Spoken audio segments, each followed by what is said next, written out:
আনার, বেদেনা, ডালিম যে নামেই ডাকা হোক না কেন, ফলটি এদেশের মানুষের কাছে দারুণভাবে পরিচিত। টসটসে লাল রসালো দানায় ভরপুর ফলটি বাহ্যিকভাবে দেখতে আকর্ষণীয়। কাঁচা অবস্থায় ফলটি দেখতে সবুজ হলুদ রঙের হয়ে থাকে। পরিপূর্ণ পেকে যাওয়ার পর লাল রঙে লোভনীয় হয়ে ওঠে ফলটি। এটি দেখতে যেমন সুন্দর তেমনি খেতেও সুস্বাদু। এতে রয়েছে অসাধারণ সব পুষ্টিগুণ। তাই কালের বিবর্তনে ফলটি মানুষের কাছে স্বর্গীয় ফলের খেতাব পেয়েছে। ছোট বড় সকলের পছন্দের এই ফলটির আদিবাস ইরাক ও ইরান অঞ্চলে। প্রাচীনকালে ককেশাস অঞ্চলে এর চাষাবাদ শুরু হয় এবং সেখান থেকে ভারতীয় উপমহাদেশে এর বিস্তার লাভ করে।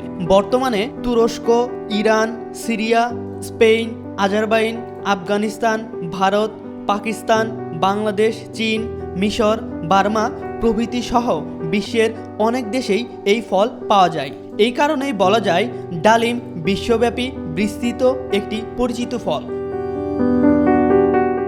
বাংলাদেশে ডালিমের বাণিজ্যিক চাষ তুলনামূলক কম, তবে ফল চাষিরা উৎপাদন বাড়ানোর চেষ্টা করছে। শক্ত খোসা ছাড়ালে ডালিমের খাবার উপযোগী অংশটি বের হয়ে আসে। এই অংশটিকে বলা হয় এরিল। এইখানে সঞ্চিত থাকে এর যাবতীয় সব পুষ্টিগুণ। পুষ্টিবিজ্ঞানীদের মতে বেদানায় প্রচুর পরিমাণে ফাইবার সহ ভিটামিন কে, সি ও ভিটামিন বি রয়েছে। এছাড়াও আয়রন, পটাশিয়াম, জিঙ্ক ও ওমেগা 6 ফ্যাটি অ্যাসিডের মতো প্রচুর মিনারেল উপস্থিত রয়েছে বেদানাতে। ডালিমের শক্তিশালী অ্যান্টিঅক্সিডেন্ট ক্যান্সারের ঝুঁকি কমায়, বিশেষত ফুসফুস ও স্তন ক্যান্সারের বিরুদ্ধে প্রতিরোধ গড়ে তুলতে পারে। বিশেষজ্ঞদের মতে শরীরের কোনো কোষ ক্ষতিগ্রস্ত হলে ডালিমের রস সে ক্ষত ছাড়িয়ে তুলতে পারে।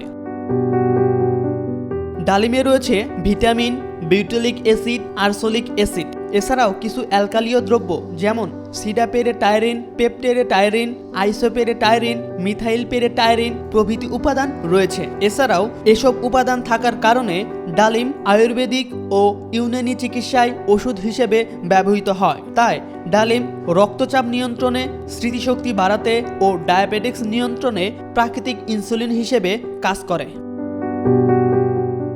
এম আর আকাশ, আজকাল।